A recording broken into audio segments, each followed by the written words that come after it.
주님께서 여러분과 함께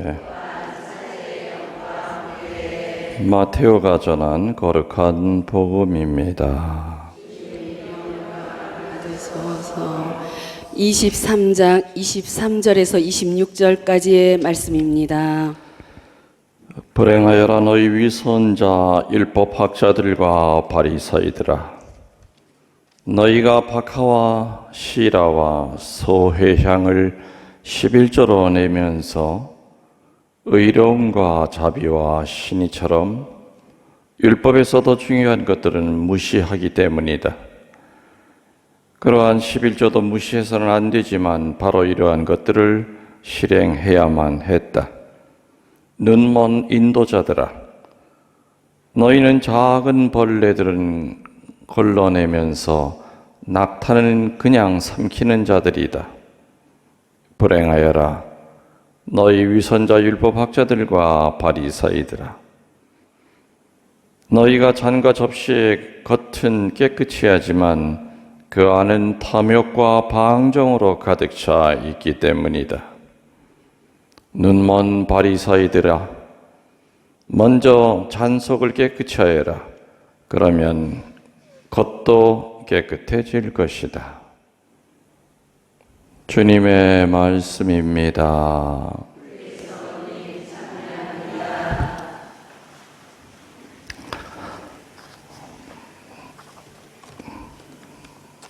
전 예수님 잘 계셨어요?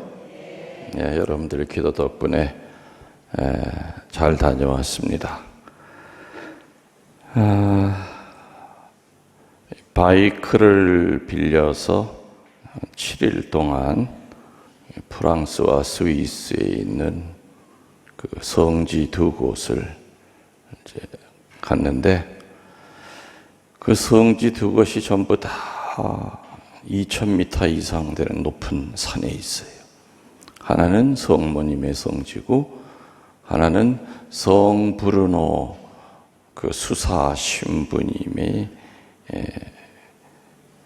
생활하셨던 샤르트르 수도회라고 하는 그 수도원이죠. 일주일 동안 길이를 따져보니까 한 2500km 정도를 탔는데, 뭐 많을 때는 하루에 한 600km, 적을 때는 한 300km씩을 달렸습니다. 그런데 이것이 고속도로 같이 그냥 뻥 뚫어진 평지면은 참 쉬운데, 아주 그냥 깎아지르는 듯한 절벽이죠. 2000m 이상 되는 절벽이니까 옆에 뭐 이렇게 그 가드레일도 없어요. 그냥 길은 좁고 위에서 또 버스가 내려오고 차가 내려오면은 이 커브가 넓게 도는 커브가 아니라 그냥 바로 바짝 140도, 150도까지 꺾어지니까. 그래서 원래 그런 데는 산악용 바이크를 타야 되는데 내가 너무 좀 야빴어요. 그래서 내가 한국에서 타는 그냥 그 바이크를 똑같은 걸 빌려서 탔더니 이게 밑이 다니까. 그래서 같이 갔던 사람들도 참 힘들게 탔죠. 어떤 그래도 사고 없이 무사히 바이크 성지 순례를 마칠 수 있었던 것은, 아무리 힘들고 바빠도 매일같이 일어나자마자 미사로 봉헌했다는 거죠. 그래서 항상 좁은 방에서 매일같이 미사를 드리면서, 그 미사 드리면서 물론 강론도 제 팟빵에다 아마 올라갔을 겁니다. 짧게 15분, 뭐 바쁘면 7분, 8분에 걸쳐서. 그래서 그 성체 성혈을 이제 우리 10명이 같이 움직였는데, 그 10사람이 같이 영하면서, 원래 이렇게 여행이 길어지고 힘들면은 자꾸 분열이 일어날 수밖에 없어요. 의견들도 다르고, 이왕이면 좋은 길로 가지 왜 이 길로 가냐, 멀더라도 돌아서 가자, 고속도로 놔두고 왜 이렇게 위험한 길로 가느냐. 근데 길이 거기밖에 없어요. 그 성지를 가려면 딴 길이 없어. 죽으나 사나 글로 가야만 돼. 또 달래고 또 격려하고 그 힘이 바로 아침마다 드리는 그 미사였어요. 그래서 다 끝나고 이제 그 오토바이를 반납하러 가서 다 서로 얼싸안고 끌어안고 마지막 이제 강복받고 그리고서 이제 비행기를 타고 이렇게 어저께 도착했습니다.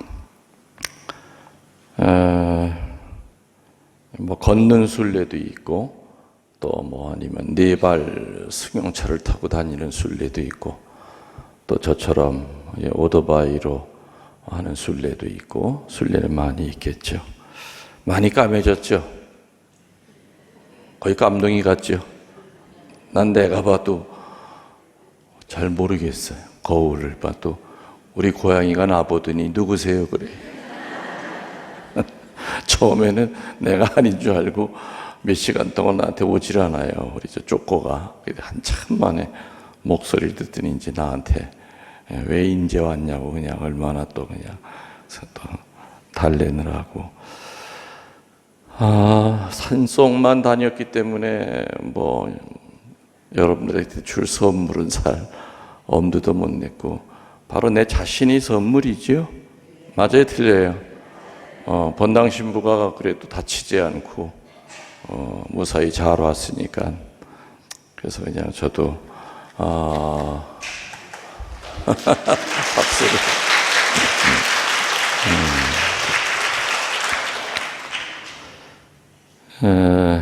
아무튼 물론 이제 아침마다 하는 미사의 힘도 컸고 또 여러분들의 또 기도의 힘도 컸습니다.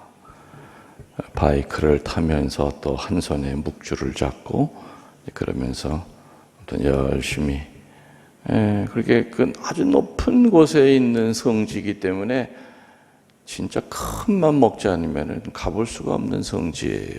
거기는 걸어가기도 그냥 옆에 그냥 눈이 그냥 빙하라고 그러죠.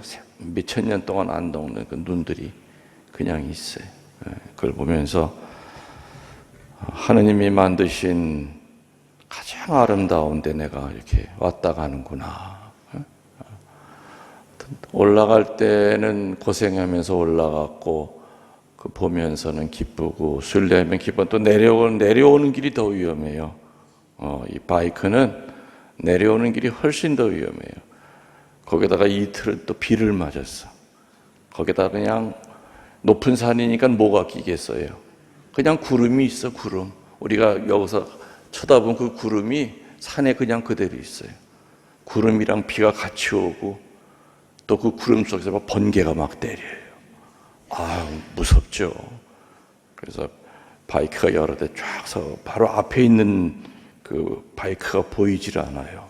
길이 어떻게 구부러졌는지도 모르고 계속 속으로 하살기도 하면서 아무튼 주님 만나러 이 높은 산에 와서 주님 만났으니까 이제 다시 저 세속으로 내려가야 되는데 아무튼 이 두 바퀴 미끄러지지 않게 잘 내려가게 해달라고. 그래서 어쨌든 비행기 타고 오면서 참 우리가 어떻게 갔다 왔는지 꿈만 같다. 그러면서 하나같이 뭐라 그랬냐면은 미사 때문에 우리가 갔다 왔습니다. 매일같이 드리는 그 미사, 성체 영하는 미사. 나 빼고 9명인데 그 9명이 하나같이 이렇게 열흘 동안 미사 매일같이 해본 게 생전 처음이래요. 그럴 거예요. 처음이래요. 그리고 이렇게 성체와 성혈을 같이 영해 본 것도 또 처음이래요. 그러니까 정말 눈물 날 정도로 기뻤습니다. 각자 이제 자기 삶의 자리로 돌아가서 우리 더 열심히 사합시다. 이제 그런 다짐을 하고 이제 서로 헤어졌습니다. 하여튼 잘 다녀왔습니다. 하여튼 사고, 제일 큰 게 사고죠. 만일에 한 사람만 뭐 미끄러지거나 조금만 다쳐도 그냥 그대로 중지해요. 그냥 그 바이크 여행은 바로 그대로 끝나버리는 건데, 그래도 하여튼 그 많은 바이크가 움직였는데도 아무튼 사고 없이 잘 갔다 온 거 하느님께 감사드립니다. 자, 오늘 복음 잠깐 묵상을 하면은 오늘 예수님이 율법학자와 바리사이들에게 화를 보이셨지요? 화를 보이셨어요. 이 독사의 족속들아, 위선자들아, 어떻게 겉과 속이 다르냐 하면서 막 화를 보이셨어요. 유대인들의 그 역사를 보면은 시나이 산에서 모세가 십계명을 받죠. 그 십계명을 누구한테 넘겨주냐면은 여호수아에게 넘겨줘요. 여호수아는 그것을 판관들한테 또 넘겨줘요. 또 판관들은 회당의 교사들에게 그 십계명을 가르치고 해석하게끔 합니다. 그래서 유대인들의 제일 큰 자부심은 두 가지였죠. 우리들에게는 다른 민족이 없는 십계명이라고 하는 것이 있다. 거기에 또 하나 모세오경. 그래서 십계명과 모세오경이 바로 유대인들을 하나로 뭉치는 힘이었어요. 아주 우월주의, 아주 우월한 민족이라고 하는 것을 느끼게 하는 것이 니들 십계명이 있어? 없지? 니들 모세오경 없지? 그런데 이렇게 정신적으로, 종교적으로는 뛰어난 민족이었는데도 불구하고 정치적으로, 군사적으로는 늘 식민지의 지배를 받았어요. 아시리아의 지배를 받았고 바빌로니의 지배를 받았고 페르시아에게 정복당하고 예루살렘은 그야말로 황폐해졌죠. 그래서 종교적인 강국은 될 수 있어도 정치적인 강국은 될 수가 없었습니다. 그래서 BC 450년부터 우리는 어차피 정치적으로는 강국이 될 수 없기 때문에 우리가 율법을 철저히 지킴으로써 그 율법에서 우월성을 찾아야 된다. 그래서 율법 연구가 모든 일 중에 가장 큰 일로 바뀝니다. 그래서 누가 등장하느냐? 율법학자가 등장을 합니다. 그 율법학자들은 10개의 십계명을 가지고 수천 개의 불필요한 규칙을 만들고 십계명을 해석한 책만 해도 50권이 넘을 정도로 많은 가지치기를 합니다. 그러다가 이제 BC 175년에 시리아의 안티오쿠스 에피파네스라는 그 황제가 유대 나라를 점령하고 난 다음에 유대교를 없애기 위해서, 그리고 그리스 문화를 유대인들에게 강제로 심기 위해서 여러 가지 그리스 의식을 행합니다. 거기에 이제 반기를 들고 열심한 유대인들이 나타났는데 그야말로 니들 암만 그래도 우리 그대로 율법을 지킨다, 글자 그대로 지킬 거다 하여 나타난 사람들이 바로 바리사이들이죠. 바리새이들. 율법 1.1획도 그대로 지키려고 했었습니다. 그런데 문제는 이 바리사이들이 같은 동족인 유대인들에게도 손가락질을 당하는 위치로 떨어집니다. 왜냐하면 같은 동족이 보더라도 저 사람들이 하는 그 열심이라는 것이 이상한 자기 만족이었다는 것이 겉으로 드러났기 때문이죠. 그래서 유대인들은 바리사이를 이렇게 분리하기 시작합니다. 어떻게 보면은 손가락질을 하면서 첫 번째, 과시형의 바리새이가 있다. 무슨 형이요? 오로지 율법을 지키고 살아가는 모든 것이 사람들에게 보이기 위한 그것뿐이, 그의 최고의 목적인 과시하는 바리새이들이 있다라고 이렇게 분리를 합니다. 두 번째로는 태만형이 있어요. 태만형의 바리새인은 뭐냐? 선한 일을 할 때는 어떤 이유를 붙여서라도 뒤로 빠지고, 그리고 실행하지 않습니다. 그리고 가장 편한 것만 찾아 하려고 하는 이 태만한 바리새이들이 있다. 세 번째 바리새인은 상처형 바리새이가 있다고 그랬습니다. 자기 아내나 어머니에게도 사람들 앞에서도 말을 걸지 않습니다. 왜? 나는 절대 여자를 쳐다보질 않아. 늘 순결한 사람이야.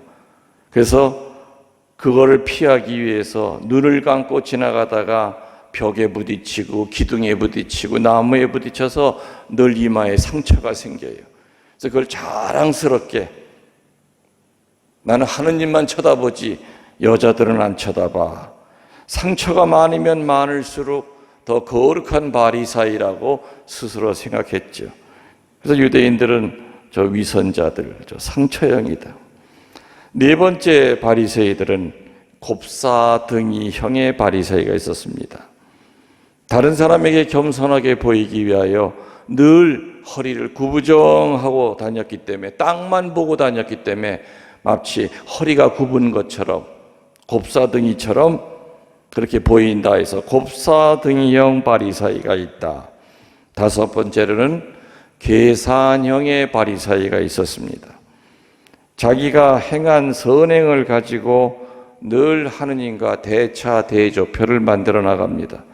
그리고 늘 어떻게 생각하느냐? 하느님은 나에게 늘 빚을 지고 있는 분이다. 그렇기 때문에 항상 나는 그분에게 달랠 수 있는 권리가 있다. 그리고 하늘에 계신 그분은 나한테 반드시 주셔야만 된다라는 계산형의 바리새이가 있었습니다. 여섯 번째 바리새이는 늘 두려움만 가지고 살아가는 두려움형의 바리새이가 있었죠. 하느님의 자비는 귀에 들어오지 않았습니다. 하느님 하면 떠오르는 것이 무섭고 두렵고 심판하고 벌 주시는 늘, 그래서 이러한 바리새이들은 얼굴에 전혀 기쁨이 없었습니다. 선행을 하고 착한 일을 하면 기쁘지요. 안 돼, 이거 기뻐하면 안 돼, 큰일 나. 늘 그렇게 하느님을 두려운 하느님, 그리고 우리의 일거수일투족을 보면서 잘못한 게 뭐가 있나 하면서 하나하나 찝어서 벌을 주려고 하는 하느님으로 알기 때문에 늘 두려움과 불안 속에 살아가던 두려운 형의 바리새이가 있었습니다. 근데 모든 바리새이가 다 그렇게 위선자요, 예수님의 책망의 대상은 아니었죠. 예수님께서 의로운 바리새이라고 한 사람들이 있었어요. 이런 바리새이들은 뭐냐? 하느님에 대한 경외심 플러스 하느님에 대한 순종 플러스 그걸로 끝나는 것이 아니라 이웃 사랑까지, 이 세 가지가 합쳐져 있는 바리새이들을 예수님은 칭찬한 겁니다. 세 가지가 뭐라고요? 하느님에 대한 경외심, 두 번째 하느님에 대한 순종, 세 번째 하느님에 대한 하느님과 이웃 사랑에 대한 철저한 실행, 이 세 가지를 균형 있게 가지고 있는 바리새이들도 많지는 않았지만은 그래도 드물게 있었고, 예수님께서는 그런 사람, 그런 바리새이를 만날 때는 칭찬을 아끼지 않으셨던 겁니다. 사람은 살아가면서 누구나 자기의 법이 있습니다. 자라온 환경, 어떤 부모님한테 어떤 것을 받았느냐에 따라서, 또 배운 것에 따라서 자기가 만들어 있는 그 자기의 법, 바리새이들은 원래 십계명이라고 하는 사랑의 법, 그리고 천국 가는 지름길인 그 법을 율법학자들과 더불어서 수도 없이 많은 수천 가지의 법을 만들어 놓고 거미줄에 걸려든 곤충처럼 꼼짝 못하고, 하느님의 법은 자유로운 법입니다. 하느님의 법은 기쁨의 법이요, 하느님의 법은 무소유지만은 늘 기쁠 수 있는 법입니다. 내 안에 법이 많은 사람일수록 굉장히 불편한 삶을 살 수밖에 없다는 것. 두려운 마음을 가지고 살아가느냐, 계산만 하고 살아가느냐, 겸손한 척하고 살아가느냐, 그리고 남에게 보이기 위한 삶을 살아가느냐. 예수님께서는 회칠한 무덤 같은 놈들아, 독사의 족속들아, 어찌 보면 그 당시 어투로는 입에 담지도 못할 욕을 바리사이와 율법학자들한테 했습니다. 우리 모두는 하느님 앞에 언제나 당당할 수는 없지만 그래도 회개할 수 있기 때문에 우리는 기쁠 수 있는 겁니다. 하느님 앞에 내세울 건 없지만 그래도 길을 쓰고 오늘 복음에 나오는 또 오늘 축일을 맞이하는 모니카 성녀의 아들 아우구스티누스처럼 그래서 그리스도교는 의인이 들어와서 의인으로 죽는 교회가 아니라 죄인이 들어와서 의인이 되려고 애쓰는 교회라고 하는 것을 명심하도록 합시다. 아멘.